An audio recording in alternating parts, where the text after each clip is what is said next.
presento a María Marta, aunque la mayoría ya lo conoce.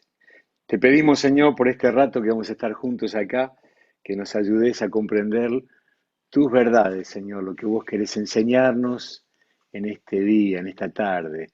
La inquietud que hay en nuestro corazón de conocer más de tus maneras de trabajar, de tu obrar en el mundo como estás obrando, Señor. Estás trabajando, tu Espíritu Santo se sigue moviendo, gracias Señor, sobre la faz de las aguas y puede transformar todo lo que está desequilibrado en equilibrado. Nos ponemos en tus manos para esta tarde, que nos dé la gracia de comunicar lo que has puesto en nuestro corazón. Te damos gracias, papá, en el nombre de Jesús, en el nombre de Jesús.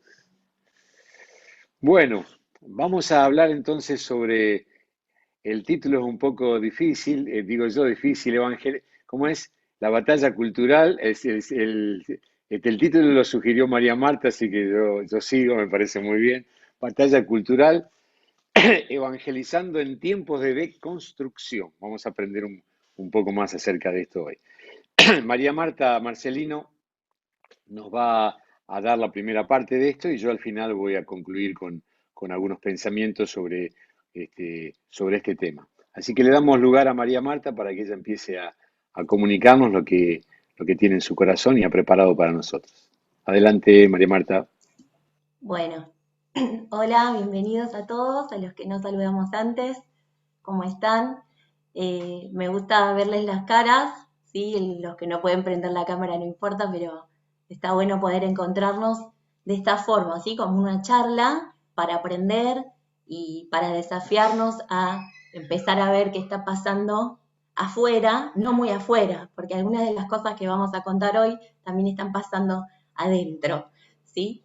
Yo voy a compartir pantalla, voy a compartir una presentación PowerPoint, así que ustedes, si quieren, se pueden acomodar el Zoom para ver bien las fotos. Hay muchas fotos en la presentación y si quieren dejar mi carita ahí, pero pónganse cómodos, así ayudamos el cerebro a concentrarnos un poquitito más. Yo me dedico al área de educación, por los que no saben, trabajo a nivel superior y sé que los Zooms son cansadores a veces, como profe y como alumno lo digo, así que vamos a hacer lo posible para crear este vínculo en este ratito que vamos a estar juntos. Lápiz, papel, captura de pantalla. Al final, cuando termine Hugo, va a haber una parte para preguntas, si nos queda tiempo, y si no, vamos a ver que esto es un punto de partida, ¿sí? Yo me voy a apurar en algunas cosas. Bueno, ¿de qué se trata el taller de hoy?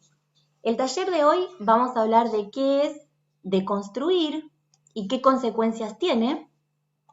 Vamos a hablar sobre la identidad, porque precisamente lo que se está deconstruyendo es la identidad, y ahora vamos a ver por qué.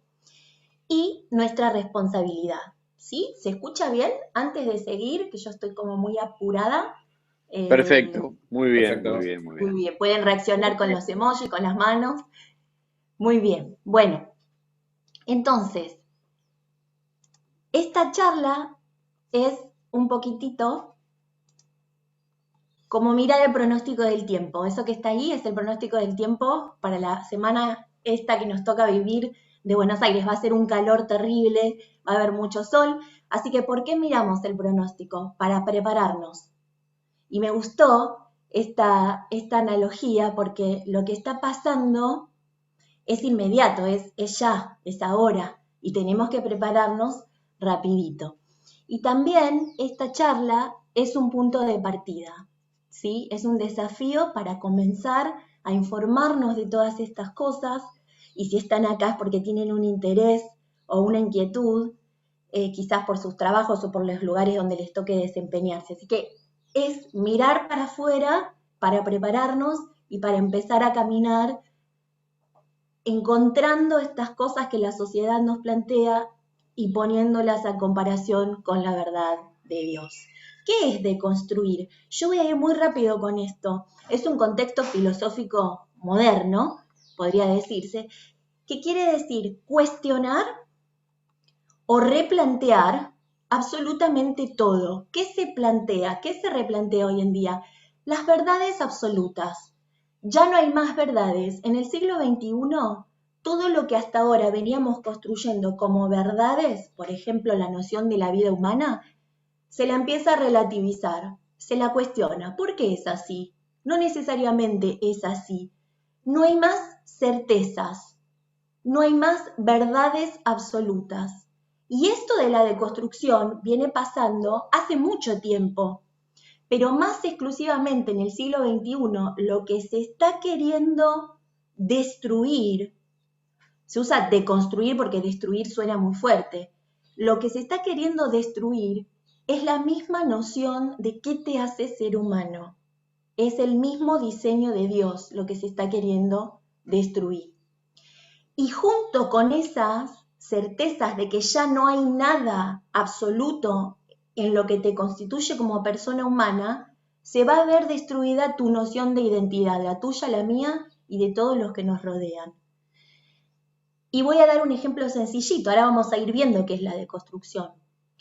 En el siglo XXI, la verdad absoluta de cuándo empieza la vida humana, que lo dice la ciencia, lo dice la gente atea, lo dicen los cristianos, lo dicen gentes de muchísimas áreas, es que la vida comienza desde la concepción. Bueno, esta idea hay que deconstruirla y ya no se piensa más que la vida comienza desde la concepción. Empieza en la semana 12, empieza en la 23, entonces que tiene un cuerpo físico, una parte psicológica, emocional, que podríamos englobar varias cosas acá, y una parte espiritual. Esta unidad biopsicoespiritual, que es cada uno, que te hace distinto al resto, es lo que se está intentando deconstruir. Las dimensiones psicológicas y espiritual hace mucho que el enemigo intenta destruirlas, pero en el siglo XXI el énfasis está en destruir tu dimensión física, tu dimensión biológica y diseccionarla y dejar de ser persona y convertirte en un objeto. Ese es el objetivo, uno de los objetivos de la deconstrucción, particionar al ser humano y hacerlo cada vez menos humano. Y cuando estamos con los chicos chiquitos, a veces les decimos que es como el ejemplo del huevo, ¿sí? Un huevo, si yo intento separarlo, es un huevo roto, o va a perder algunas prioridades o algunas propiedades, mejor dicho. Así que el ser humano es esta unidad que se conforma y está tejida por estos tres aspectos. Y a su vez, recuerden que yo voy a ir rapidito, porque hoy nos vamos a enfocar en una sola dimensión. Hay dimensiones, 5 dimensiones, que tener en cuenta en este construir la identidad saludable. Una dimensión espiritual, una dimensión intelectual, ahí se ve la estrellita, una dimensión emocional, una física y una social. ¿Qué es la dimensión intelectual del ser humano? Bueno, a grandes rasgos son las capacidades. Yo lo estoy simplificando muchísimo, esto no es una charla de psicología, esto es un punto de partida para empezar a ver e investigar todas estas cosas que nos hacen ser humanos creados por Dios. Esta dimensión intelectual son las capacidades, la emocional son los sentimientos, la social, la dimensión social son los vínculos y nuestro entorno. Y la espiritual es lo que nos hace trascender y para los cristianos es nuestra relación con Dios. Todas las personas tenemos estas 4 dimensiones. La espiritual también. Todo ser humano, aún siendo ateo, busca continuamente algo más grande que sí. Por eso nos vamos a ir metiendo en colectivos y en movimientos sociales, porque el ser humano busca trascender, es innato, es esa dimensión espiritual que el diablo la intenta tapar, pero no puede.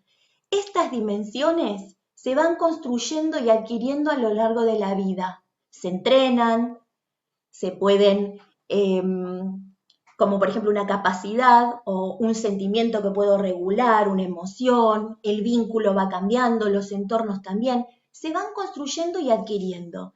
Y estas 4 dimensiones hace mucho que vienen siendo solapadas y y el diablo, el enemigo, el mundo, lo que le quieran poner de nombre, está intentando destruirlas. Pero el énfasis de hoy es en la dimensión física. Nuestra dimensión física, ¿qué es? Son los factores fisiológicos de cada uno, el ADN, el sexo, el cuerpo.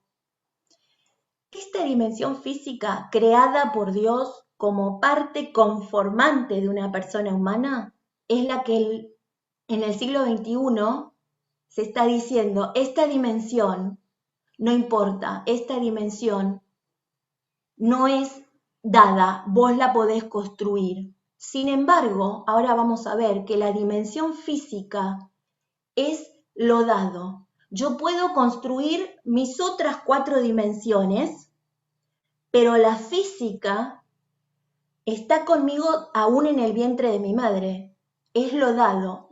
El ser humano construye su identidad a partir de lo dado. Y ahora vamos a ver por qué. Podríamos también decir que hay algunas cosas de la parte espiritual que también nos son dadas y de la parte intelectual y de la espiritual. Pero hoy el énfasis es en la física, porque la deconstrucción viene acá. ¿Qué es lo que te hace único y diferente al resto? Miren el diseño de Dios. El iris del ojo, ¿sí? Ahora estamos todos con la biometría, las huellas dactilares. 7.700 millones de personas vivas y ninguno se repite en esto. La curvatura de la oreja, la forma de caminar,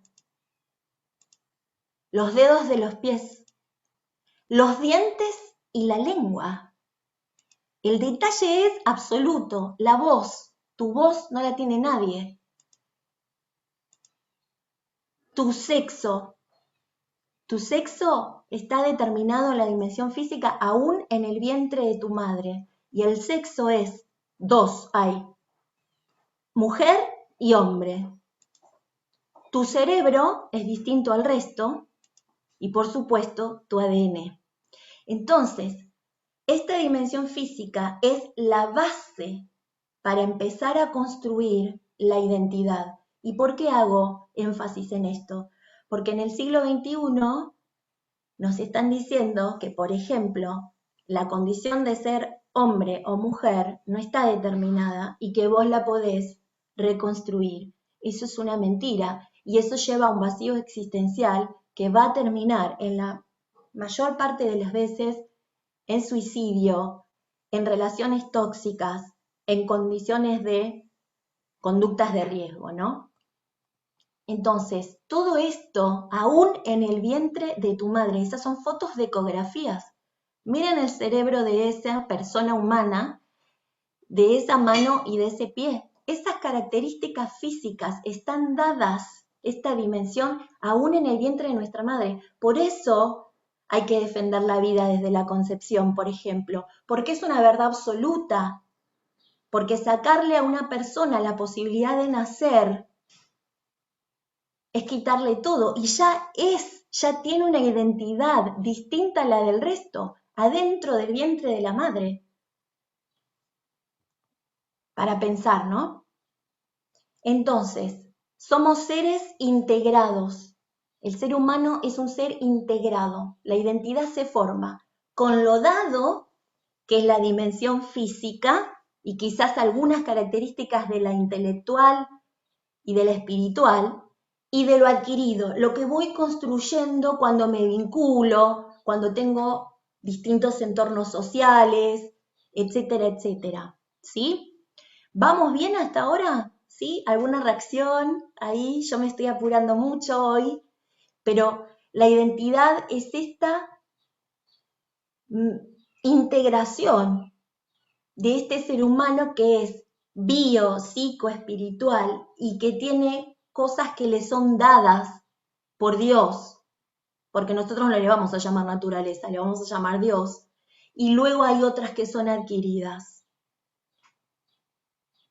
Entonces, hay que empezar a sanar todas estas dimensiones que en el siglo XXI están siendo cuestionadas, replanteadas, donde hay falacias, dilemas, contradicciones. Hay que madurar en las 5 dimensiones. Hay que cuidarlas, hay que entenderlas y hay que conocerlas, porque hoy en día, desde las escuelas, desde las leyes, desde los gobiernos, todo el poder político y cultural pretenden dividir al ser humano, partirlo y quitarle lo que lo constituye como persona humana. ¿Qué cosas construyen la identidad en una persona, además de todo esto? Bueno, las típicas preguntas: ¿de dónde soy? ¿Para qué estoy acá? ¿Cómo me llamo? ¿A dónde voy? Entonces, la construcción de la identidad empieza con la vida. ¿En dónde? En el vientre materno, porque ese conjunto de células, como les gusta decir ahora, cuando en realidad ya es una vida distinta a la del resto, ya ahí sos diferente al resto. Entonces empieza con tu vida y en esa dimensión física empieza, con todas esas cosas que te son determinantes para siempre.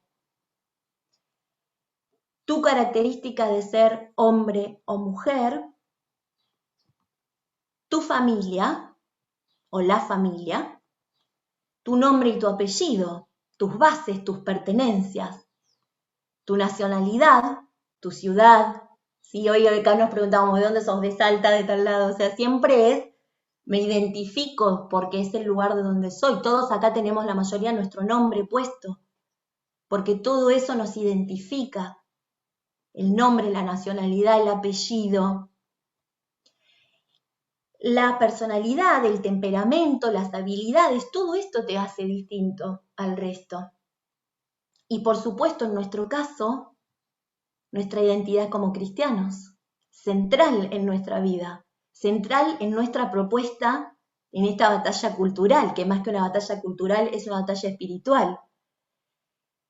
Todas estas áreas va a haber que ir replanteándonos qué estamos diciendo los cristianos y cómo lo estamos diciendo, ¿no? Entonces, una identidad saludable permite un proyecto de vida saludable, con un pasado que nos da las bases, la pertenencia. Ahí podríamos poner la familia, las experiencias de la infancia. Yo voy a ir muy rápido hoy. Con un presente que tiene proyectos, que tiene un sentido. ¿Por qué? Porque hay un futuro. La identidad sana se basa en un pasado que me dio la base, en un presente que está lleno de proyectos. ¿Por qué? Porque hay un sentido de futuro claro. Sé quién soy, sé a dónde voy, sé qué necesito. Y con todas estas dimensiones yo lo voy a ir construyendo. Somos únicos e irrepetibles, y el énfasis de hoy es en la dimensión física, pero en todas las dimensiones somos distintos al resto. Y esto es lo que tenemos que restaurar. Siempre es como ponernos los anteojos para ver cómo veía Jesús, ¿no? Siempre desde ese lugar, así lo vamos a ver. Sin identidad no hay pertenencia, no hay sentido para un futuro, no hay proyecto. No hay base por donde construir. Por eso es tan importante entender esto que somos. Y lo más grave es que sin identidad hay manipulación. Y la manipulación es una de las características más importantes del siglo XXI, yo diría, junto con la angustia y la ansiedad, ¿no? Son los males del siglo XXI. La confusión. ¿Por qué hay tanta confusión? Bueno, porque nos están deconstruyendo. Nos están diciendo todo el tiempo que no hay verdades absolutas, que no hay base en la cual poder construir algo. Y encima la pandemia, ¿no? Eso sería para otro debate. Entonces, ¿qué nos están haciendo replantearnos? Algunas cosas desde hace mucho tiempo, podríamos decir desde el Renacimiento, cuando el ser humano empezó a decir que la Iglesia atrasaba y que había que volver a mirar a Grecia y Roma. No me voy a meter en historia, pero hace mucho que hay estas ideas dando vuelta. En el siglo XXI son más agresivas. Miren, un portal de noticias conocido de nuestro país. Los padres desperdician unas 4.000 horas de su vida durante la crianza de sus hijos. Y más abajo dice, malgastan. Esto es empezar a desvalorizar al ser humano. Un hijo no vale. Y este es de un portal de España. Los perros proporcionan bienestar a un coste menor que los niños. O sea, un niño está equiparado a un perro. Es una devaluación de la vida humana. Esto lo voy a pasar muy rápido. Acá podríamos estar mucho tiempo. Otro portal, deconstruyendo y reconstruyendo el amor romántico. Pero al mismo tiempo la bandera abajo dice amor es amor, ¿no? Unas contradicciones por todos lados. Y dice ahí que van a reconstruir el amor romántico con gotitas de poliamor para los dolores de la poligamia. En una frase, un montón de ideas de las cuales nosotros tenemos que empezar a expresar de formas diferentes. ¿Por qué estas cosas destruyen la identidad? Deconstruyendo la masculinidad. Bueno, no puedo ahondar en esto. Hay cursos que les están diciendo a los varones cómo tienen que ser. Cursos en facultades, ¿eh? Hay que deconstruir los juguetes. No pueden tener género. Bueno, yo tengo que ir muy rápido, pero esto está en todos lados. Miren la moda. Es tapar a la persona. Miren esas deconstruyendo la moda. Estos son todas, no todo lo que yo saco es de noticias, de portales. Cómo deconstruir las ideas con herramientas de psicología. Miren eso, la deconstrucción aparece en la gastronomía. O sea, también miren lo deshumanizante, hay que comer esas bolitas como si fuéramos pececitos, ¿no? Todas estas cosas que están tan sutiles y están en todos lados. Y deconstruir el tango, ¿no? No se podía salvar desde una perspectiva de género. ¿Qué sería deconstruir el tango? Bueno, podríamos decir muchas cosas acá y estar horas debatiendo, pero ahora vienen cosas más graves. Esta es una científica trans que dice que hay que deconstruir la ciencia. Y ojo porque acá viene la dimensión física.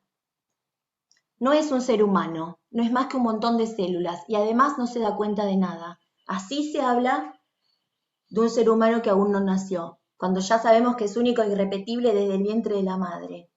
Y qué tremendo pensar que se lo puede matar porque no siente nada. Me podría matar a mí si estoy dormida o si estoy en coma, ¿no? ¿Cuántas cosas que hay que ponerse a mirar? Otra, sexo y género no son binarios. ¿Sí? Mujeres conciencia. Todo esto es de portales científicos, no lo estoy sacando de un blog. Entonces, ¿qué hace? Vuelvo, cosifican al ser humano. El ser humano es descartable, es un objeto. Y este es el Instagram, el perfil de una doctora inglesa. No hace falta que lo lean, yo les voy a decir la frase que dice más grave de todas las que dice, porque dice que ama ser gorda, por ejemplo, pero eso no es el problema. El problema es que ella es médica y dice que ama nunca más tener que preocuparse por lo que va a comer. Y mezcla los estándares de belleza, que hay que deconstruirlos, con la salud. O sea, uno no come lo que le hace mal para estar flaco para estar gordo. Esto lo podría decir un anoréxico y va a sonar igual. El problema es que un médico diga que no importa lo que comes es muy grave, porque también está deconstruyendo lo que es saludable y lo no. Fíjense todas las mezclas que hay.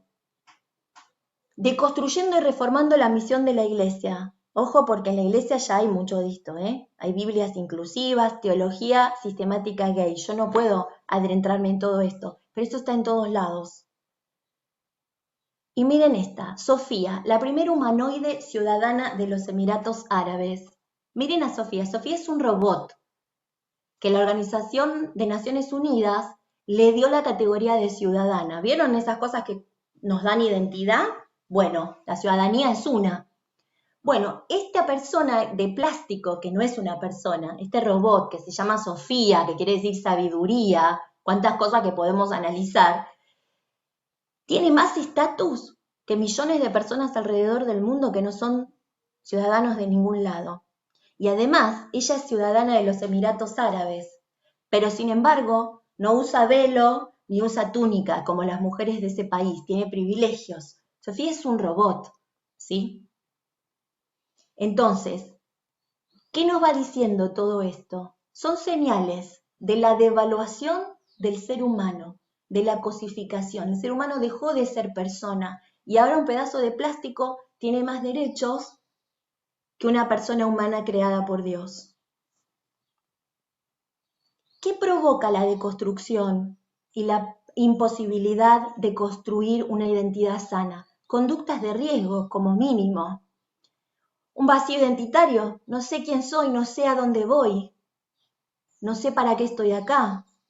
Y un vacío existencial. Y estas tres cosas que las podríamos seguir analizando, pero es este vacío existencial, es esta dimensión espiritual totalmente destruida, ¿qué causan?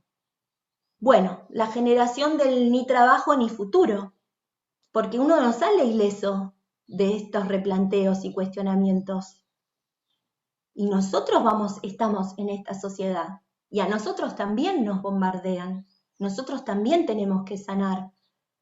Países pobres y países ricos, miren lo que dice de Japón, los jóvenes japoneses sin sueños ni esperanzas de cambiar la sociedad.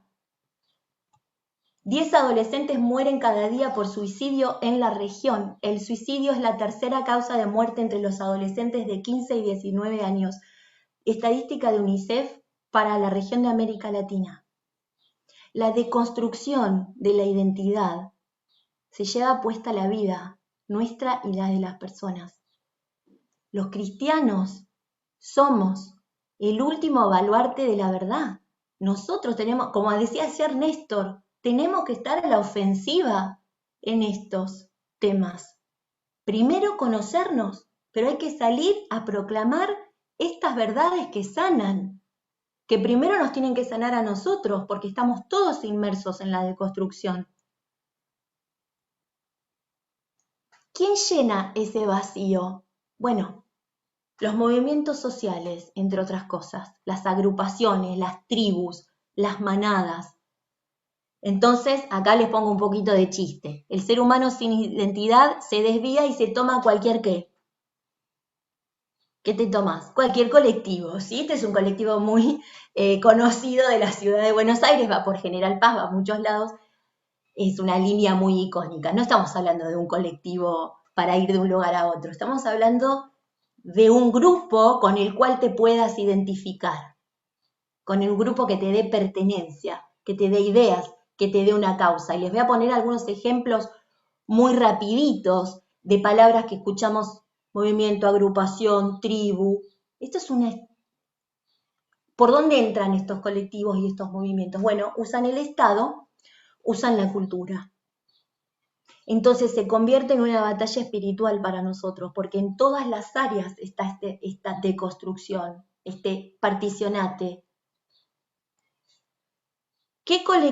Dentro de los colectivos hay reclamos justos, por ejemplo, igualdad con personas que tienen discapacidad, que puedan tener acceso a el trabajo, por ejemplo. Hay ayuda, hay oportunidades, hay reclamos justos en estos movimientos.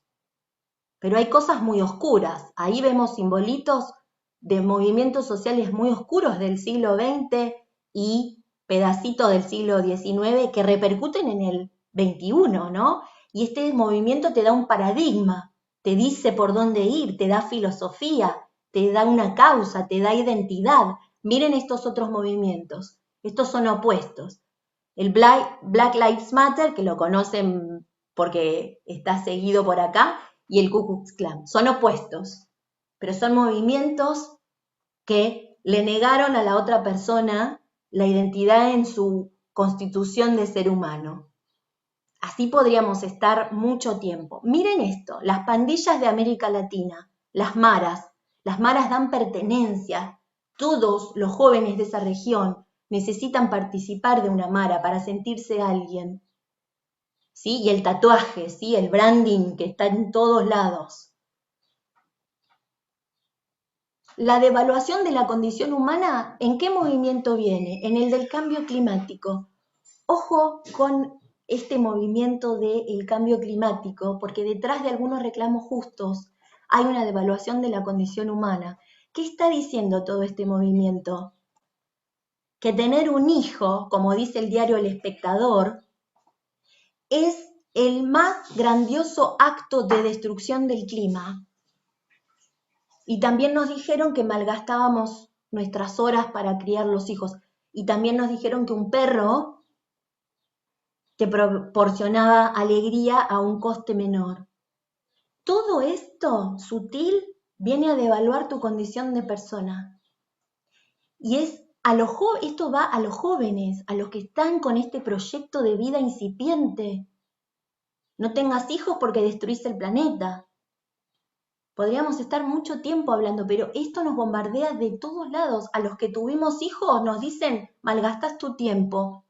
Y a los que están formando o empezar a formar su familia, no tengas hijos o tené uno, porque si no, destruís el clima. El feminismo. Podríamos estar mucho tiempo, este es para un taller aparte, chicos, pero el feminismo está lleno de contradicciones y de privilegios.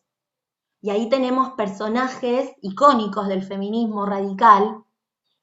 Simone de Beauvoir, que dice, una no nace mujer, una se hace mujer, ¿no? La dimensión física desapareció. Entonces, si no nacés mujer, ¿qué defendés? Si la mujer no existe, la construís después. Bueno, hay falacias por todos lados. Y Judith Butler, que está viva y es muy peligrosa porque sus libros y apuntes están en todas las facultades de humanidades y en la cultura y en el entretenimiento, dice que hay que deshacer el género y que no existe el ser hombre y ser mujer y que no está determinado. Eso es un libro de ella. Y dentro del movimiento LGTB o LGBT se esconden cosas mucho más oscuras. Ojo, porque cada banderita que hay ahí es algo, en algunos casos, muy oscuros, como por ejemplo la pedofilia. Y esta dimensión física destruida junto con tus otras dimensiones te empieza a decir que vos podés construirte a partir de la nada misma o de lo que tengas ganas. Varón, jugador de voleibol brasilero, se autopercibe mujer. Tendríamos mucho para decirle el deporte y las personas trans, ¿no? Sobre todo las mujeres. Si todos los varones empiezan a jugar trans, no, vienen a jugar porque se perciben mujeres, y estaríamos en desventaja, porque eso es determinado. Los varones tienen otras capacidades físicas que las mujeres. Bueno, hay muchos debates. Relativización de lo natural al deconstruir la dimensión física. ¿Y en qué lleva? A cosas muy graves. Por ejemplo, personas que se sienten de otra edad. Personas que se sienten animales. Personas que en su búsqueda de identidad piensan que pueden ser de otra raza, cuando todo esto está determinado por la dimensión física. Y este es bastante más grave. Este chico se autopercibe como un personaje de ficción. Acá hay gente que nos necesita, chicos. Acá hay unas dimensiones por sanar. Acá hay que predicar y decir, tu identidad es mucho más que lo que te pueden llegar a hacerte replantear y de lo que estás viendo ejemplos que no son verdad, que son mentira. Esta gente está acá, es mirar el clima, esto ya pasa. Esta gente es la que hay que empezar a mirar cuando Jesús dice, mirar el campo. Ellos están ahí, ¿eh? Y nosotros somos los únicos que les vamos a decir que la identidad es otra cosa y que Dios puede llenar todo ese vacío existencial que hay.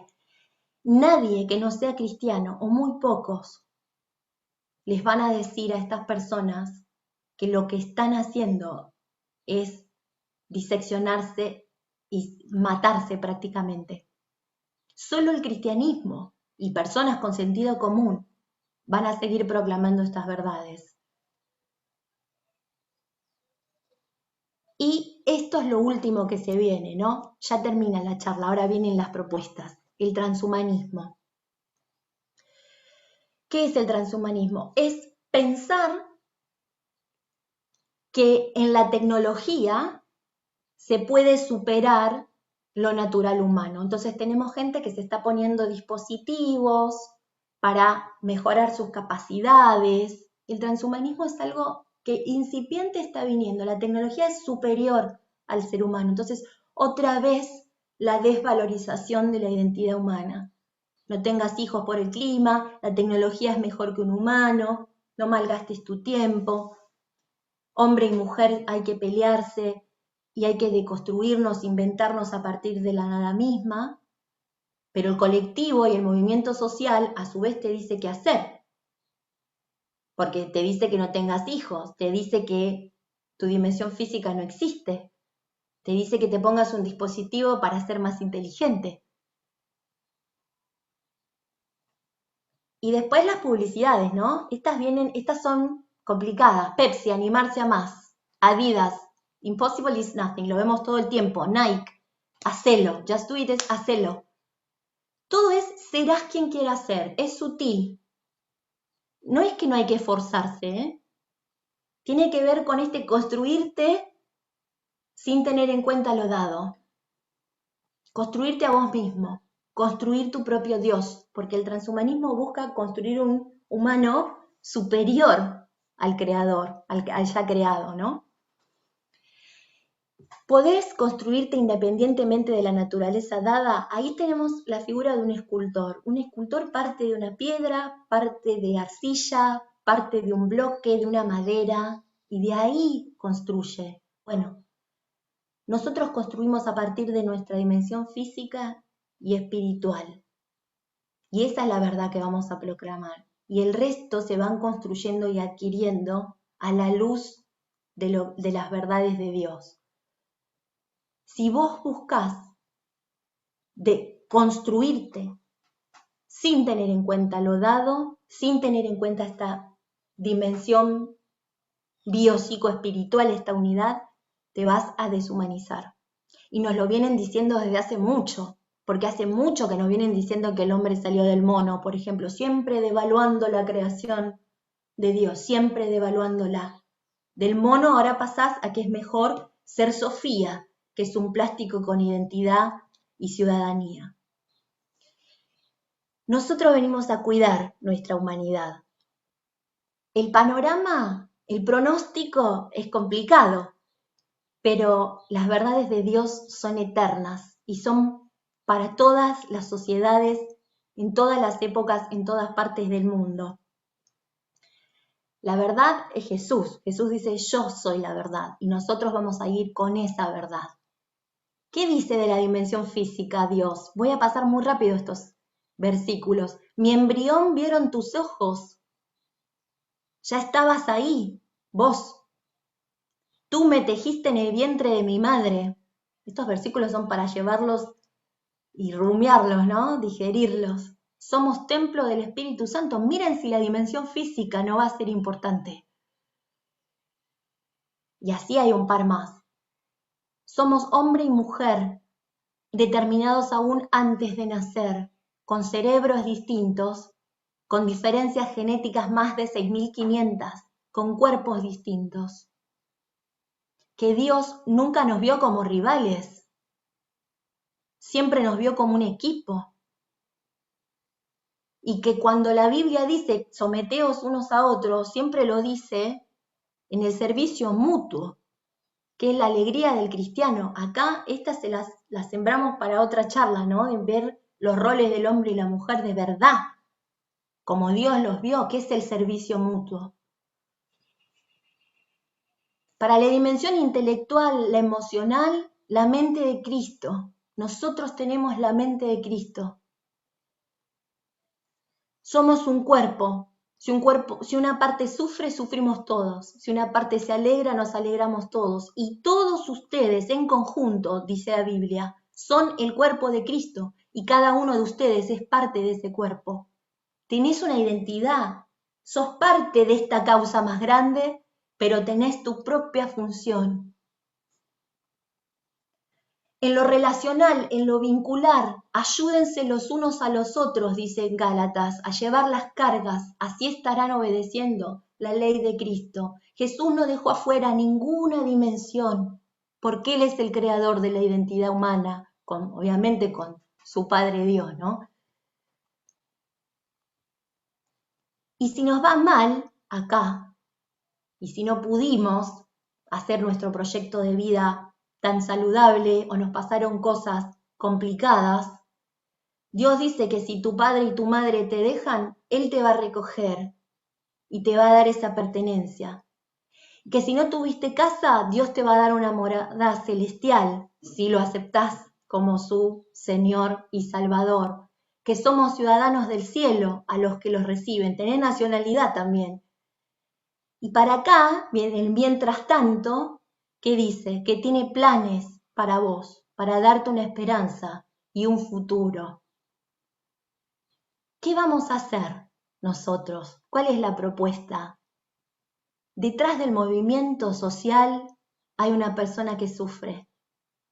Entonces vamos a tratar de construir y sanar esa identidad a la luz de las verdades de Dios. Vamos a formar equipo. En el siglo XXI hay que formar equipos de distintas disciplinas para tener miradas más amplias, porque hay gente que viene con realidades muy difíciles. Hoy están sintetizadas, pero acá hay gente con muchos problemas. Aún nosotros podemos tener problemas con estas áreas. Y hay que investigar y revalorizar las experiencias de restauración de gente que ha salido de estos movimientos, que se ha restaurado, que ha recuperado su identidad en todas sus dimensiones, y escucharlos. Y vamos a recordar siempre, como dicen los psiquiatras, que además son cristianos, que lo natural se impone. Yo tengo el pelo castaño. Si me lo quiero teñir de un color más claro, cada mes las raíces se me van a ver. Doy un ejemplo muy sencillo y me voy a tener que teñir a cada rato. Lo natural se impone siempre. La dimensión física se impone siempre para poder construir una identidad saludable. La Iglesia debe amar lo que Dios ama. Y acá viene todo otro planteo que podríamos hacer para otro momento, que Dios dice sí y Dios dice no. En el siglo XXI al cristianismo se le dice que es excluyente, no es inclusivo, un montón de cosas, que es discriminador, que es machista. Podríamos hablar de muchas cosas. Pero Dios dice que sí a algunas cosas y dice que no a otras. ¿Por qué? Porque el pecado y las inconductas destruyen el objeto del amor de Dios, es la persona humana. Dios dice que no a un montón de cosas porque destruyen al ser humano desde su parte más constitutiva. Y eso la Iglesia lo tiene que decir. Y el poder transformador del cristianismo, de aceptar a Jesús como tu Señor y vivir bajo la ley de Cristo. Él restaura, Él transforma. La manera puede cambiar de acercarnos a las personas. Y de esto va a hablar Hugo dentro de un rato, que nos va a decir cómo lo hizo Jesús. Él es el ejemplo, esa parte la tiene Hugo. Pero lo que no va a cambiar nunca es el contenido. Pablo daba ejemplos de ponerse la armadura de Cristo, de Dios. ¿Por qué? Porque la gente estaba acostumbrada a ver soldados romanos en las ciudades griegas. O también les dijo, tenés que ser como ese corredor que corre y se abstiene de todo y se prepara. ¿Por qué les dijo eso? Porque los Juegos Olímpicos en las ciudades griegas eran eventos religiosos. Entonces daba ejemplos de las realidades de las personas, pero el contenido era el mismo. La palabra de Dios es eterna, es universal. Vamos a construir puentes sin vender el absoluto. Nosotros tenemos absolutos, tenemos certezas, sabemos nuestras bases. Vamos a ser radicales en el amor, pero vamos a ser radicales en la verdad. ¿Y quién es la verdad? La verdad es Jesús. Y Él es nuestro ejemplo. Y Él es nuestra guía. Y Él es lo que tenemos que encarnar con la conexión del Espíritu Santo, como dice como el lema del retiro. Muchos movimientos sociales y revoluciones nos hicieron ciudadanos. Otras nos hicieron creer que veníamos de un mono, después fuimos producto, después fuimos objeto, ahora últimamente somos usuarios. Vieron que en las redes somos usuarios, no tenemos ni nombre, somos usuarios, somos parte de un algoritmo. El único que nos hace hijos es Dios. Todos los que lo recibieron, los que creen en su nombre, se les da potestad de ser hechos hijos de Dios. Esa es nuestra mayor identidad y por ahí vamos a ir. No somos algo, somos alguien. No somos creadores, somos criaturas. Somos limitados, pero con una dimensión trascendente. Y somos hijos. Y este fue el pronóstico, ¿no? Miramos para afuera y ahora estamos un poco más informados de lo que está pasando y de las cosas que tenemos que revalorizar. Y este es nuestro punto de partida. Acá empezamos. Este es un desafío a seguir con ánimo. El siglo XXI es muy deprimente. Todo lo que nos llega es deprimente. Y nosotros tenemos las verdades que van a salvar a nosotros y al resto. Y por supuesto, Jesús es nuestro baluarte y nuestra identidad. Y vamos a ver ahora, después del recreo, cómo Jesús se acercó a las personas, conociendo a cada uno, llamando a cada uno por su nombre, y eso es lo que va a decir vos. Muchas gracias y espero que les haya quedado algo, es un desafío y acá estamos juntos para seguir construyendo esta identidad y proclamar estas verdades que nos van a sanar a nosotros y a nuestro prójimo. Bueno, la verdad que todo lo que nos compartió recién, no pude ver los chats acá, pero me imagino que, bueno, aparte de los saludos entre todos, muy interesante todo lo que nos acaba de compartir María Marta. Hace unos 10, 15 años estuve haciendo un curso donde eh, uno de los pastores que guiaba este curso decía que, citando un libro, de que vivimos una era precristiana. Es decir, que estamos enfrentándonos a un mundo politeísta y a un mundo con las condiciones muy similares a la que se enfrentó la iglesia primitiva. Y bueno, 15 años atrás más o menos. ¿No? Me pareció muy interesante lo que decía, pero no sé, no me daba cuenta que era tan fuerte. En ese tiempo también Ángel nos dio una serie de cosas que estaban sucediendo en el mundo con respecto a todos estos movimientos que estaban en mucho trabajo y en cierne. Y bueno, estamos frente a una situación muy crítica y la verdad, frente a estas cosas que nos dice María Marta, el diablo está obrando, pero Dios está obrando. Anoche escuchábamos a Néstor hablando de esta manera, el Señor está sobre el diablo, el Señor está sentado en el trono. Y la primera cosa que quiero decir, voy a compartir algunas cosas también en la pantalla, a ver si puedo hacer. La primera cosa que quiero decir es que, a ver si puedo poner esto aquí. Eh, a ver si lo puedo poner aquí. Que no me avergüenzo del Evangelio porque es poder de Dios para salvación de todo aquel que cree. Eso es lo que dijo Pablo en Romanos capítulo 1, enfrentando justamente a todo un mundo como el que estamos enfrentando nosotros ahora, con todas estas cosas que necesitamos conocer. Pero tenemos una salida hacia esto, que es el Evangelio. El Evangelio es poder de Dios para salvación a todo aquel que cree. Bueno, sería todo un desarrollo que tenemos que hacer de que tenemos que predicar el Evangelio, que son las buenas noticias. Son noticias, es decir, que tienen que ser conocidas. Y entonces tenemos que meter el Evangelio a todos los que nos puedan escuchar, porque son noticias y son noticias positivas, son las buenas noticias, poder de Dios para salvación de todo aquel que cree. Yo quisiera usar un trabajo de Jorge que hizo hace un tiempo, Jorge Mitián, que me llamó mucho la atención y que lo voy a seguir a esto, luego ustedes se los puedo pasar, ustedes pueden encontrar el trabajo de Jorge que me basé bastante, casi todo en lo que él dice, cómo Jesús abordó a las personas con el Evangelio. Él vivía en el mismo tiempo romano, por supuesto, Pablo vivió un poquito más tarde, pero él vivió frente a a esa cultura romana que estaba inmersa también en el pueblo de Israel.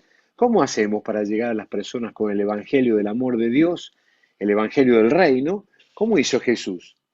Y me ha llamado mucho la atención cómo Jesús en los primeros capítulos de Juan describe cómo él fue llegando a las distintas personas. Eh, ¿Me están escuchando bien? Hago lo mismo que María Marta, no veo a nadie ahora, así que alguno que me diga sí, se escucha bien y yo me quedo tranquilo. ¿Sí? ¿Se escucha bien? ¿Está todo bien? Alguien que me diga, por favor. No puedo ver el chateo, no puedo ver nada. Alguien que me abra el micrófono y me diga, se escucha bien. Sí, Hugo, se escucha bien. Están Gracias, todos querido, muy muteados. bien, muchas gracias. Bueno, muy bien, gracias. Bueno, ¿cómo hizo Jesús? ¿Cómo hizo Jesús? Y quiero tratar de puntualizar un cortito tiempo que nos queda, no sé si luego que tomamos un poquito más de tiempo para las preguntas, pero trataré de sintetizar cómo hizo Jesús para abordar a la gente, que justamente nosotros estamos abordando a la gente que nos rodea es gente con la misma necesidad que tuvo durante todas las épocas. Yo cuando escucho esto también digo lo que dice Eclesiastés, no hay nada nuevo debajo del sol. Es decir, el ser humano no puede crear nada nuevo. Este, la necesidad del ser humano sigue siendo exactamente la misma. El corazón del ser humano necesita lo mismo que en todas las edades. Así que miremos un poquito cómo Jesús abordó a las personas que estaban alrededor suyo y cómo hizo a sus primeros discípulos y tratemos de sacar algunos principios de lo que el Señor nos enseña. ¿Qué aprendemos del encuentro de Jesús con Andrés y Juan? Ustedes saben, a Juan el Bautista lo seguían varios discípulos, ¿no? Tenía dos, entre otros, digo rápidamente. Juan el Bautista descubre a Jesús y entonces dice al siguiente día, Juan capítulo 1, ahí está, estaba Juan el Bautista y dos de sus discípulos, no dice quiénes son acá, después dice que uno era Andrés, el otro era Juan, y mirando a Jesús que andaba por allí, cada vez que Juan el Bautista veía a Jesús se volvía loco, he aquí el Cordero de Dios. Le oyeron hablar los dos discípulos, porque él decía, aquí el Cordero de Dios que quita el pecado del mundo. Y le oyeron hablar a los dos discípulos y siguieron a Jesús. Y volviéndose Jesús, miren qué interesante, y viendo que le seguían, les dijo, ¿qué buscáis? Ellos le dijeron, Rabí, que traducido es maestro, ¿dónde moras? Les dijo, venid y ved. Fueron y vieron dónde moraba y se quedaron con él aquel día, porque era como la hora décima, es decir, las 4 de la tarde aproximadamente. Andrés, hermano de Simón Pedro, era uno de los dos que habían oído a Juan y habían seguido a Jesús. Acá hay unos principios que yo traté de ponerlos aquí, ¿no? La primera cosa, viendo que le seguían, primero, queridos, qué tremendo, ¿no? Jesús estaba atento, él vivía en el Espíritu del Señor está sobre mí, dice en Lucas capítulo 4, ¿no? Él estaba atento todo el tiempo, observaba a las personas que le rodeaban. Nosotros tenemos que observar a la gente que está alrededor nuestro, tenemos que tener los ojos abiertos, habría muchas experiencias que podría contar y que tenemos nosotros que contar también, ¿no? Tenemos que estar despiertos en el día, escuchar a la gente, las conversaciones de las personas que están alrededor nuestro, para ver si podemos meternos en esas conversaciones. A veces tenemos que ser un poco maleducados y meternos. Hay que ser muy sociables, estamos a veces muy distraídos. A veces nos despertamos cuando vamos a evangelizar o vamos a hacer una tarea espiritual, para decirlo así. Pero la obra se hace entre encuentros espirituales, entre encuentros de reuniones. La obra se hace en el medio, tenemos que estar llenos del Espíritu y no estar distraídos. No podemos estar dormidos en cuanto a nuestra misión. Resucité hace tiempito un viejo coro que dice, llévame a un alma hoy y dime lo que he de hablar. Hay amigos por doquier cansados de pecar.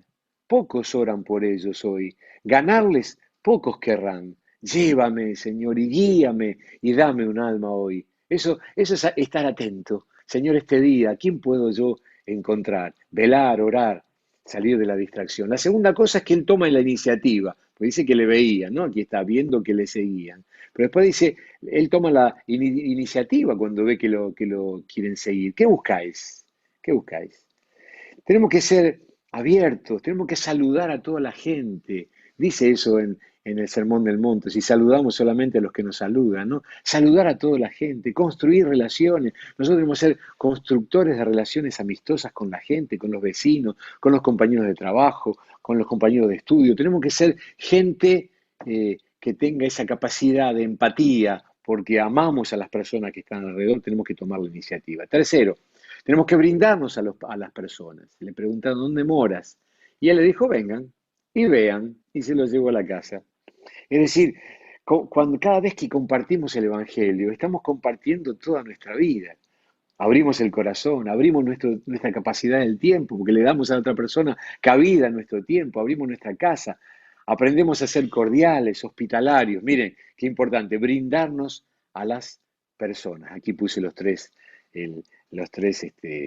principios que dije acá, ¿no? Spurgeon decía, recomiendo jovialidad a todos los que quieran ganar almas. Miren, lo decía así, ¿no? Un espíritu feliz conduce más almas al cielo el que lleva el cielo en la cara.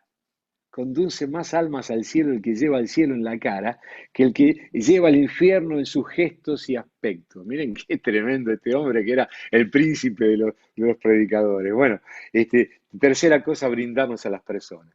¿Qué aprendemos del encuentro de Jesús con Simón? Aquí estaba, dije que Andrés era hermano de Simón. Dice, este Andrés halló primero a su hermano Simón y le dijo, hemos hallado al Mesías, que traducido es el Cristo.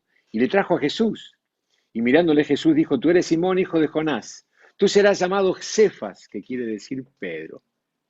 ¿Qué hay en estos versículos que son tan interesantes, no? La primera cosa que es importante es que las personas que se convierten son excelentes puentes para atraer a otros. Esto tenemos que saberlo, hay que aprender.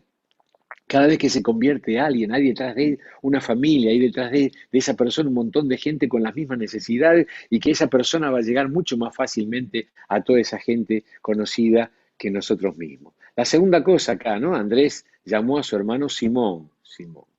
La segunda cosa, miren, él se encuentra y dice, tú eres Simón, Simón, hijo de Jonás. Bueno, acá tengo un problema yo, ¿no? Porque una de las cosas que es tan bueno es aprender el nombre de las personas. Tengo un problema hace muchos años, más ahora que soy más grande, acordarme los nombres. Pero es muy importante acordarse los nombres. El nombre es algo muy dulce que nosotros escuchamos cuando nos hablan. Hay que llamar a las personas por su nombre. Ay, es todo un desafío esto, ¿no? Y después, miren qué interesante, estar atento a la revelación del Espíritu Santo sobre las personas. Tú serás llamado Cefas. Miren qué interesante, qué quiere decir Pedro. Si uno sigue la historia en esto, recién a los 2 años y medio, Jesús, después de que él tiene esa revelación, ¿no? Tú eres el Cristo, el Hijo del Dios viviente, 2 años y medio después de caminar con Jesús, Jesús le da identidad y le dice, Simón, hijo de Jonás, yo te digo también que tú eres Pedro, y ahí le da el nombre. Acá le dice, tú serás llamado Cefa. Ahora, ¿cuál es el aprendizaje de esto? Hay que estar abierto a la revelación del Espíritu cuando hablamos con las personas.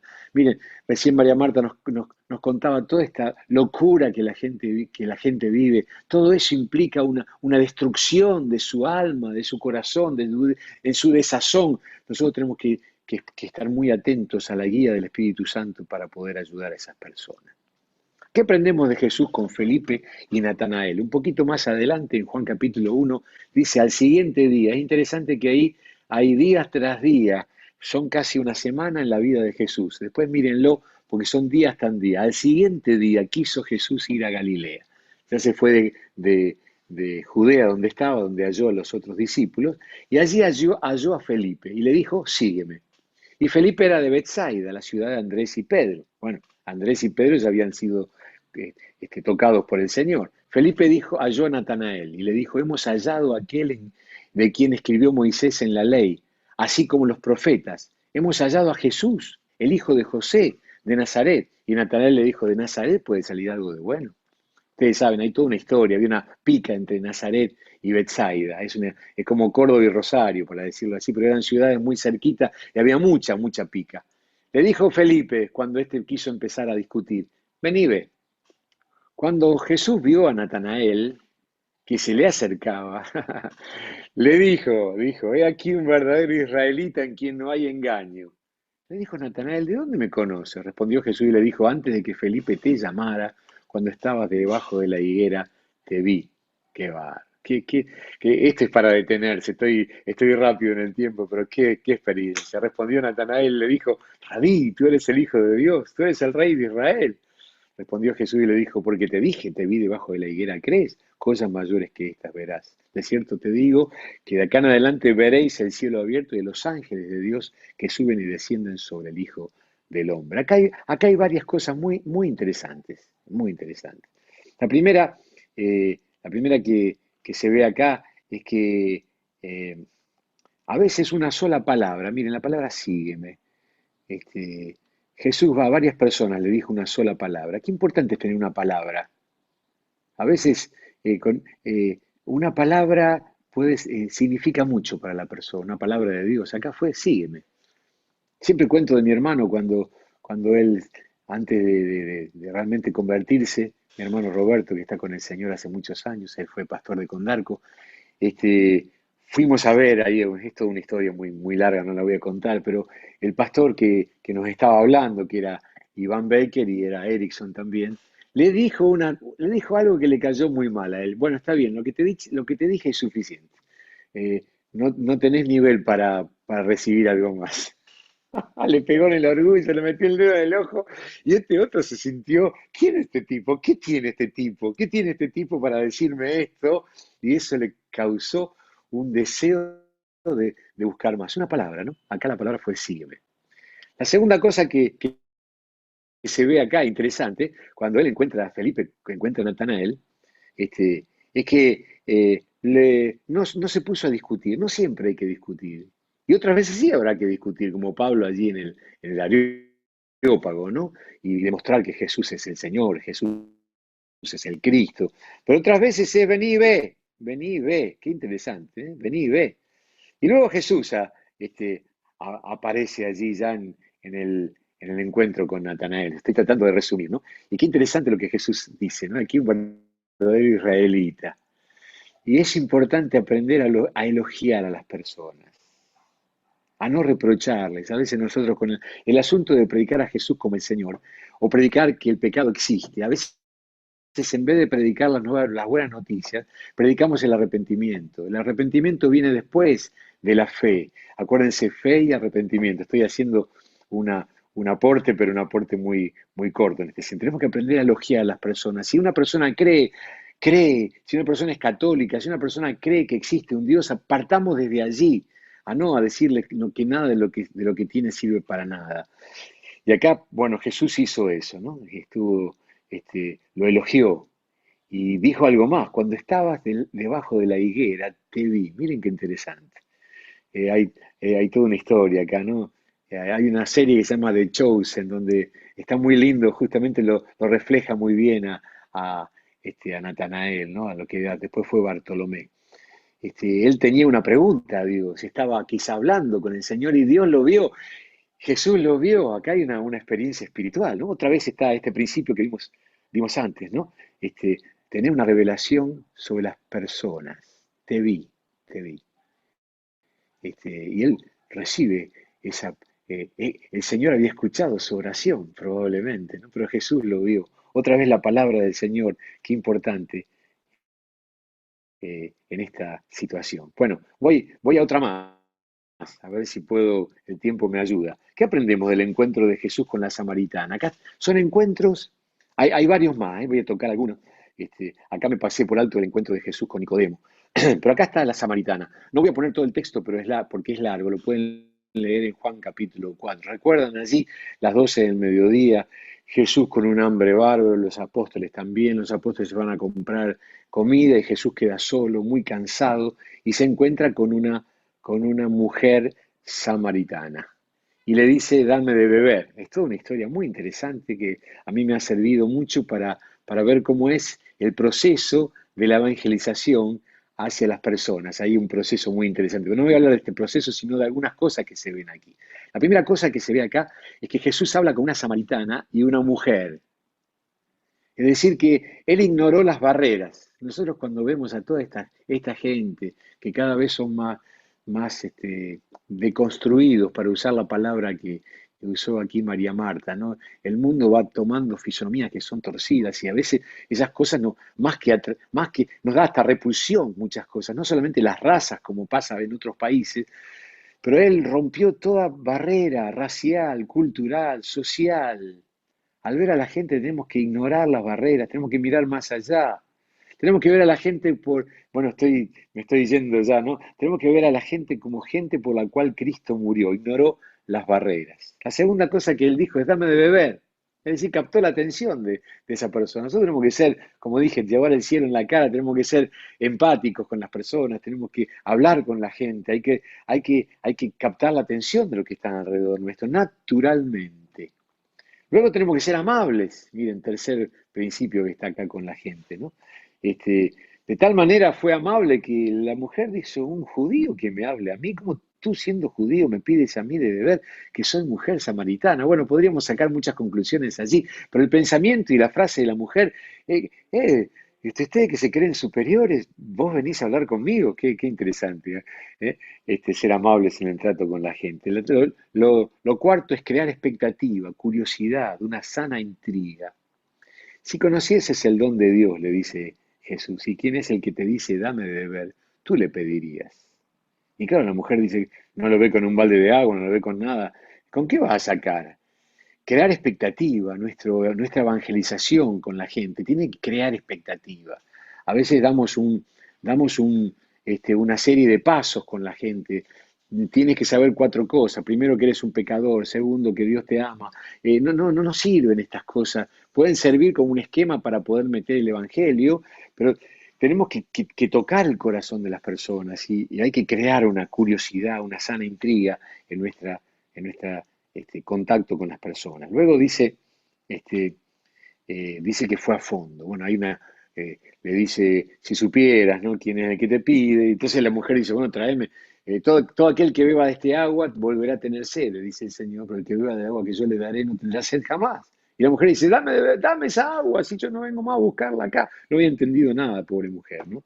Pero por lo menos quiso lo que Jesús tenía. Y Jesús le dice, llama a tu marido. Y acá hay un punto importante, hay que aprender a ir a fondo cuando las circunstancias lo permiten. Es importante acá, ¿no?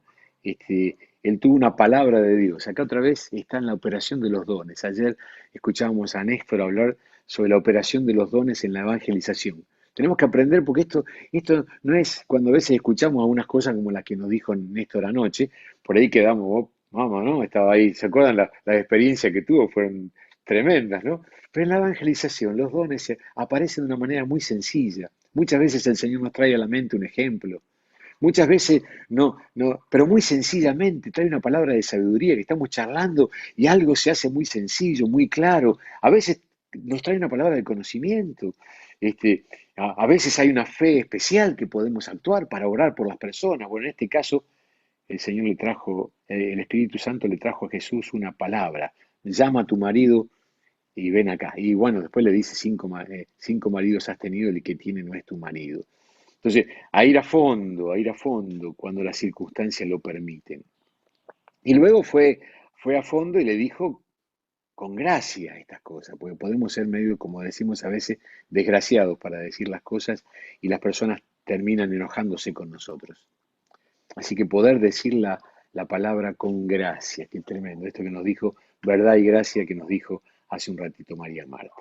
Y luego hay una serie de preguntas que tiene la mujer y Jesús se las responde y luego va otra vez al fondo de la cuestión.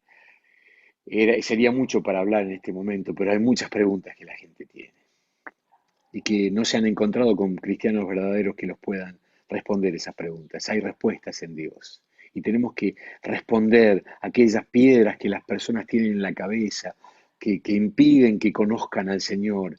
Y a veces son preguntas, ¿no?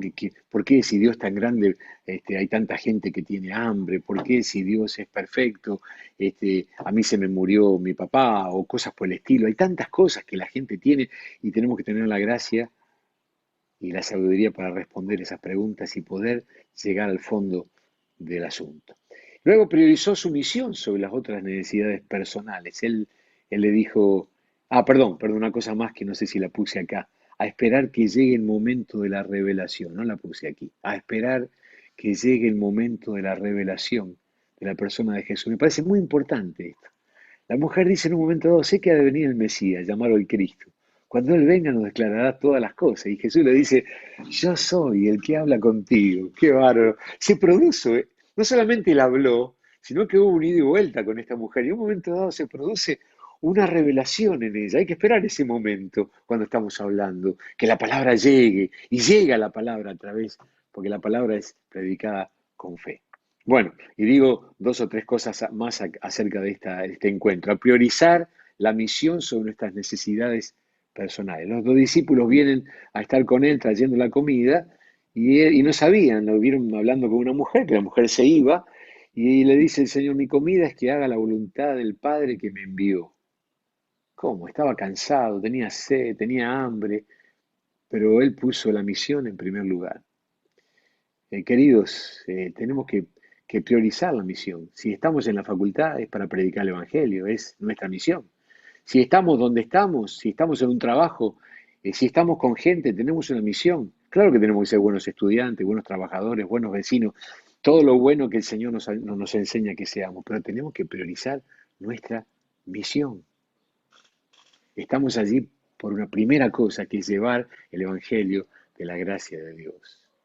La otra cosa es entrar por las puertas que se nos abren. Y esa mujer predicó allí, fue a contar en toda esa ciudad de Sicar, y la gente vino, y Jesús dice en un momento dado, miren los campos que están preparados, y era toda esa gente que venía, estaban blancos para la siega. Hay puertas que se abren, a veces se abren las puertas y nosotros no tenemos el tiempo para ir, porque no nos ponemos de acuerdo con nosotros mismos en ordenar nuestro tiempo, e ir a buscar, e ir a abrir esas puertas que se han abierto, o a pasar por esas puertas que se han abierto. Bueno, todo esto es un tema, ¿no? Y gracias a Dios a cosechar donde otros sembraron, porque esto es lo que pasó acá también. Bueno, por último digo, y después quiero dar la conclusión final, hay varias cosas más que aprendemos del encuentro de Jesús con el paralítico. En Juan capítulo 5, Jesús se encuentra en una situación muy rara, va a un estanque, hay 20 versículos, después léanlo, es muy interesante este relato de acá. Él se encuentra con un paralítico que hacía 38 años que estaba allí. Era el estanque de Betesda. Había toda una cosa allí que dice que un ángel venía, no se sabe si era verdad o no, ahí dice que venía un ángel que movía el agua, es muy raro eso que dice allí. Entonces el que primero llegaba, parece muy raro, ¿no? Y se tiraba al agua, era sanado. Y este pobre hombre nunca llegaba, 38 años que estaba tratando de, no sé cuánto tiempo había estado en ese estanque, ¿no? Y Jesús va allí y no sana a todos, había una cantidad de enfermos impresionante. Pero Jesús lo ve a él. Y eso es muy interesante. Otra vez lo mismo que pasó al principio allí cuando vio a los discípulos que le seguían, ¿no? Vio a esta persona paralítica en medio de la multitud. Muy importante que aprendamos a mirar, a ver, a ver. Tenemos que estar atentos, como dije al principio. Este es un principio muy importante. Estar atentos a ver a la gente que está alrededor nuestro. Y cuando vemos, muchas veces el Señor nos señala a alguien. Me ha pasado muchas veces que el Señor me señala a alguien. Muchas veces he obedecido, muchas veces no he obedecido. Y no sé qué pudo pasar. Iván decía, todo puede ocurrir cuando abres la boca, ¿no? Cuando el Señor nos muestra a veces a una persona, no, sentimos algo adentro nuestro de hablar con tal persona. Y bueno, Jesús hizo esto y fue esa persona. Y lo vio allí, que estaba paralítico, y le contó todo lo que pasaba allí. Y Jesús le dice, toma tu lecho y anda. Y esta persona se sanó, hay toda una historia allí, pues se sanó, salió tan contento, toma tu leche y vete a tu casa, se fue a la casa, se encontró con los fariseos, Jesús lo había sanado en un día de reposo, se armó un lío, ¿quién te sanó? ¿Quién te sanó? Y él ni sabía, porque Jesús ni le predicó el Evangelio allí, luego lo encuentra, y Jesús le dice, no sigas pecando para que no te venga otra cosa peor, es tremendo lo que le dice el Señor allí. Pero allí otra vez está la operación de los milagros. Tenemos que amar a las personas, primero, ¿no? Sanar, servir y luego decir la verdad. Amar, sanar, servir. Tenemos que ser servidores en todo lugar donde estamos, tenemos que ser servidores. Los primeros en servir. Debe ser una característica nuestra, ¿no? Porque así lo hizo el Señor y nos enseñó. Tenemos que aprender a amar a las personas, no para usarlas. La gente confunde amor con cariño, ¿no? O con ese amor, que es el amor eros o el amor eh, eh, filo, que tiene que ver con amar por las características del ser amado. O sea, a veces se ama algo para usarlo, ¿no? Tenemos que amar con el amor de Dios, con el amor que es ágape. Tenemos que amar a las personas, interesarnos por las personas. Jesús era así. Y tenemos que sanarlos. En cualquier situación que nos pasa, el otro día bajaba el ascensor y me encuentro con un vecino mío, que la hijita había tenido un accidente y justo iba con el ojo allí y le he hablado varias veces a él, pero no llego, ¿no? Y tenía este, 8 pisos para bajar. Y dije, esta es mi oportunidad, porque las oportunidades aparecen así, ¿no? ¿Me permitís que ore por tu hija? Y ahí oré, y bueno, y eso fue, y bueno, ahora estoy al tanto de ver cómo sigue la nena, ¿no? Y seguimos orando por ella. Tenemos que amar, tenemos que sanar, porque las sanidades y los milagros abren grandes puertas en la evangelización. Tenemos que aprender a depender totalmente del Señor en todo lo que hacemos y decimos. Conclusión. Este, eh, estas conclusiones, por supuesto, las saco de este estudio que les dije que me hizo tanto bien. Jesús no trató a todas las personas de la misma forma. No estoy diciendo nada nuevo, ¿no? Pero no podemos abordar a todas las personas de la misma forma. Cada persona es una persona singular, como recién nos decía. Qué tremendo las cosas que nos dijo María Marta recién, la identidad de cada persona. Necesitamos una total dependencia del Señor en cada caso o situación. Dejémonos guiar por el Espíritu. El Espíritu nos quiere guiar para que podamos abordar a cualquier persona que está alrededor nuestra. Podríamos contar muchas experiencias de esto. El corazón de cada persona es una puerta cerrada. Miren qué interesante. Y cualquier llave no abre cualquier puerta. Esto es muy importante, ¿no? Hay una llave para cada puerta. Hay una llave para cada puerta. No se puede predicar el Evangelio con las mismas preguntas a un anciano, por ejemplo, que a un adolescente. ¿Mm? Hay una frase, yo la frase que uso muchas veces, ¿no? Si te murieras hoy, ¿a dónde vas? Es una frase muy, muy fuerte esta, ¿no? Porque la muerte es 100%, probabilidad 100%, ¿no? Pero la verdad que a un chico de 15 años no le importa demasiado si va a morir o va a vivir, porque tiene gran probabilidad de seguir viviendo mucho tiempo. Pero una persona que tiene 80 años o tiene 70 años, esa pregunta le pega más. Entonces, hay una llave para cada puerta. Y esa llave es una palabra que Dios nos puede dar para abrir el corazón de cada persona. Y el asunto es pidamos al Señor que nos dé la llave. Esto es interesante. Estemos siempre en oración. ¿Recuerdan ayer Néstor nos habló en esa situación que tuvo allí? Creo que fue en Pilar, él nos dio el lugar, ¿no? Donde estaba todo ese lío de las sillas que estaban todas puestas allí, las motos pasando en el medio. ¿Se acuerdan la persona esa gorda que la trajeron, la sentaron en 2 sillas y todo ese bodrio que había allí? Y él le dijo, dame una palabra, dame una palabra. Dios mío, Dios mío. Y Dios da la palabra. Dios da la palabra. Bueno, esa es una situación muy extrema, pero hay muchas otras situaciones en que Dios puede darnos una palabra. El Señor nos va a dar la llave. Entonces, aprendamos en esas situaciones a hacer oraciones cortas, oraciones cortas. Eh, Aprendamos a orar sin cesar, a hacer oraciones breves. Mire, dame una palabra, ¿no? Dame una llave, Señor, dame una salida en esta situación, decime algo. Siempre cuento que hace un tiempo atrás, en la cátedra donde todavía soy docente, una de las docentes más jóvenes tenía un problema familiar muy grande. Yo les he hablado a todos mis compañeros.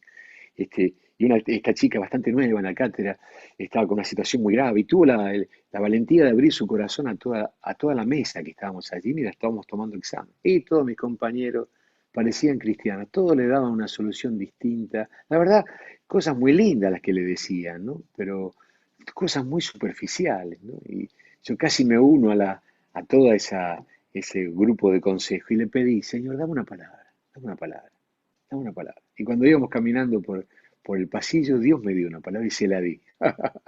Qué bueno que fue. Realmente ella fue tocada por esta palabra. En este momento ella es mi jefa, ella es la jefa de cátedra. Tenemos una relación muy linda, tenemos y una esperanza y una expectativa de que Dios haga algo más grande en su vida. Así que estemos abiertos a que el Señor nos dé una palabra. Miren, el apóstol Pablo escribe Efesios, ¿no? Estaba preso. Y le piden que, acuérdense cuando habla de la armadura, acá en Efesios 6 habla de la armadura y habla de que hay que orar en todo tiempo, ¿no? Y después dice, oren por mí, a fin de que al abrir mi boca, él tenía que estar frente al César, frente a las autoridades. Ustedes saben que él hizo una tarea muy tremenda y habría que hablar un poco sobre cómo él evangelizó durante esos 2 años allí en Roma, en esa primera prisión, para que al abrir mi boca me sea dada palabra para dar a conocer con denuedo, con valentía el misterio del Evangelio, por lo cual soy embajador en cadenas, que con valentía hable de él como debo hablar. Tenemos que pedirle al Señor que Él que nos dé palabra, que al abrir nuestra boca sea dada a conocer el misterio. Hay un misterio. Jorge nos ha hablado mucho sobre el misterio. Les recomiendo de paso escucharlos. Hemos subido a la red en nuestra página de Comunidad de Rosario una serie de mensajes sobre el querigma, ¿no? Jorge Mitián nos ha hablado sobre mucho tiempo sobre el misterio escondido, que es Cristo, ¿no? Cristo en nosotros. Todo lo que significa Cristo es un misterio, el misterio que el mundo necesita conocer. Por eso está con tantas pavadas y estupideces, porque no conoce el misterio. Qué tremendo. Hace unos años terminé, no sé si decirlo así, lo he predicado muchas veces, porque fui muy impactado por algo que yo sabía. Termino con esto, ¿eh? Se nos fue el tiempo, ¿eh? Ya estamos, uy señor, 19:40, les felicito por la paciencia. Hace unos años descubrí algo que he compartido mucho y quizá la mayoría lo conoce ya. Para mí fue un descubrimiento. Cuando el Señor me llenó del Espíritu Santo, una de las cosas que más me impresionó fue la encarnación de Cristo, que Dios se haya hecho hombre. Y más ahora con lo que conocemos, ¿no? El Dios de todo este universo ya se haya hecho una criatura. Y luego, por supuesto, su muerte, su resurrección, y por eso me convertí realmente, el Señor me llenó del Espíritu Santo. Pero hace unos años terminé de descubrir algo que yo lo sabía, ¿no? Que Cristo murió y resucitó de los muertos como hombre. Esa es nuestra fe. Y que ascendió a los cielos como hombre. Y que volverá como hombre. Que del cielo salió una persona y al cielo volvió otra persona. Que la Trinidad, en este momento, tiene un hombre en su composición. Y me gusta decirlo así, en el centro del universo, lo digo muchas veces, hay un trono. Y en ese trono sentado, alguien, el centro del universo. Y en ese trono sentado un hombre, es Cristo. Es Dios hecho hombre que se identificó con nosotros de tal manera. ¡Ay, Señor! Aleluya. Esto es revelación, ¿no? No me dejó dormir varios días el mirar en las Escrituras, cómo Él se presentó a sus discípulos después de la resurrección y cómo ellos estaban extasiados de verlo a Jesús resucitado, las cosas que Él le había dicho. Y luego que Él asciende a los cielos y que volverá otra vez como hombre y que Él va a venir a vivir con nosotros para siempre en la Nueva Jerusalén, donde viviremos para siempre. Él vendrá a vivir en forma humana con nosotros para siempre. Es un misterio esto, ¿no?